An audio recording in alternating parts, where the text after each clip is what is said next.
Vous avez peut-être déjà joué à Red Dead Redemption 2, un jeu sur le Far West où l'on suit Arthur Morgan, un desperado recherché pour ses crimes. Le jeu est connu pour son monde ouvert immense et ses très nombreux easter eggs.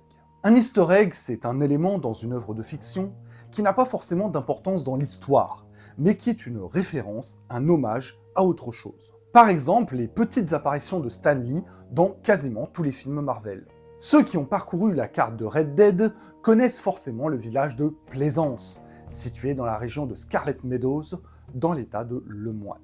Ce nom Plaisance est trompeur. L'endroit n'a rien de plaisant car la ville est abandonnée. On découvre une dizaine de tombes dont les défunts ont été assassinés un mois après la création du village.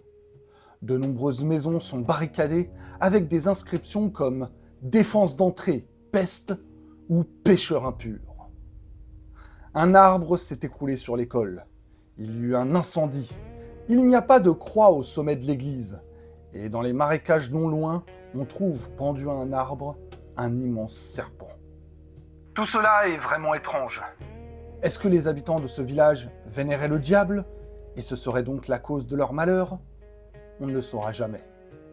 Mais ce qui est sûr, c'est que cet easter egg est inspiré de la vraie histoire de la ville de Helltown, dans l'Ohio. Les États-Unis sont un pays-continent. C'est tellement gigantesque que l'on s'y perd. Et il existe de nombreuses villes portant le même nom sur l'ensemble du territoire.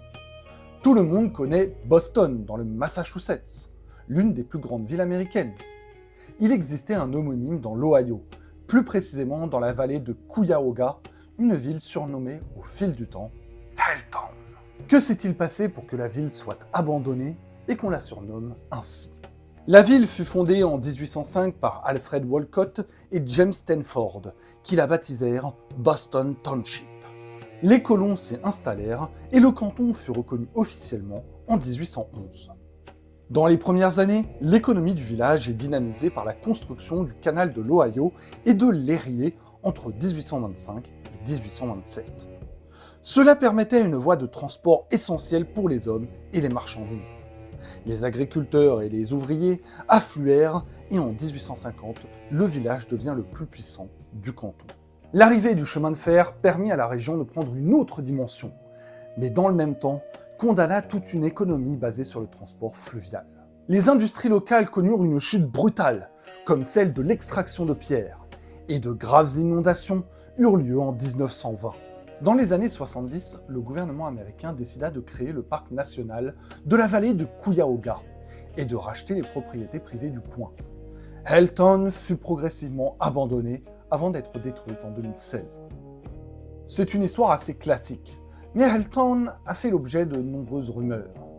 Et si le village cachait un lourd secret derrière son abandon ? L'un des éléments les plus troublants, c'est l'église presbytérienne qui était ornée de croix inversées. Un détail étrange, voire blasphématoire, qui a donné naissance, vous pouvez l'imaginer, à de nombreuses rumeurs. Les habitants de la ville seraient-ils des adeptes du satanisme ?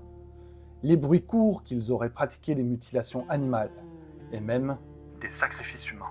En réalité, l'église a été construite dans le style néo-gothique, où il était assez courant de représenter les croix à l'envers. Un autre élément troublant, c'est le bus scolaire laissé à l'abandon en plein milieu d'une rue et rongé par la rouille.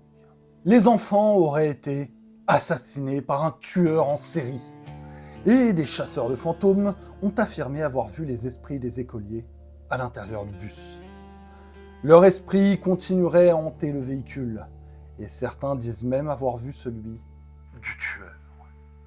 Il existe également un pont des pleurnichards, un surnom qui peut sembler rigolo, mais dont l'origine l'est beaucoup moins. Selon la légende, un bébé fut jeté du haut de ce pont, et si on y laisse sa voiture, on la retrouve couverte de poussière et d'empreintes d'enfants. Et en tendant l'oreille, on peut entendre des pleurs de bébé. À noter que d'autres ponts aux États-Unis ont une histoire, une légende similaire. Un lieu au sein de Helltown était surnommé le bout du monde.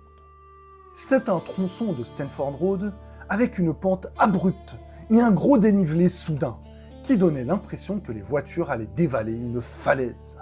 On prétendait que la route était maléfique et que de nombreux accidents mortels eurent lieu à cet endroit. Mais la légende la plus impressionnante, on va dire, c'est celle du serpent géant.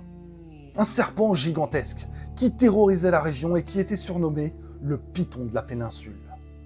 À la base, c'était un serpent ordinaire qui aurait muté à cause de la fuite de produits chimiques toxiques. Le gouvernement américain aurait fait abattre la bête et mis le village à l'abandon pour dissimuler la catastrophe.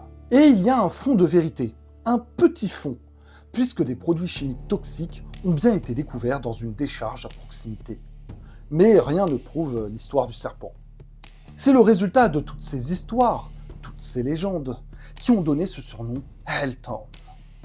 Tous les habitants ont ensuite été expropriés, forcés par le gouvernement à quitter ces terres pour pouvoir créer un parc national. On ne saura jamais vraiment ce qui a contribué à la mauvaise réputation de la ville, ni pourquoi toutes ces légendes sont associées à Helltown en particulier. Une histoire courte cette semaine, et si je peux vous conseiller un truc, jouez à Red Dead Redemption 2, si vous avez le temps bien sûr. Des histoires comme celle-ci, vous en avez plein à l'intérieur du jeu, et pour moi qui adore cette période du Far West, c'est vraiment un plaisir. Voilà, si vous appréciez notre travail, eh bien abonnez-vous à la chaîne et likez la vidéo. Vous pouvez également nous retrouver sur Insta et TikTok, où on vous raconte des anecdotes historiques. On se retrouve bientôt pour une nouvelle histoire, et à la prochaine.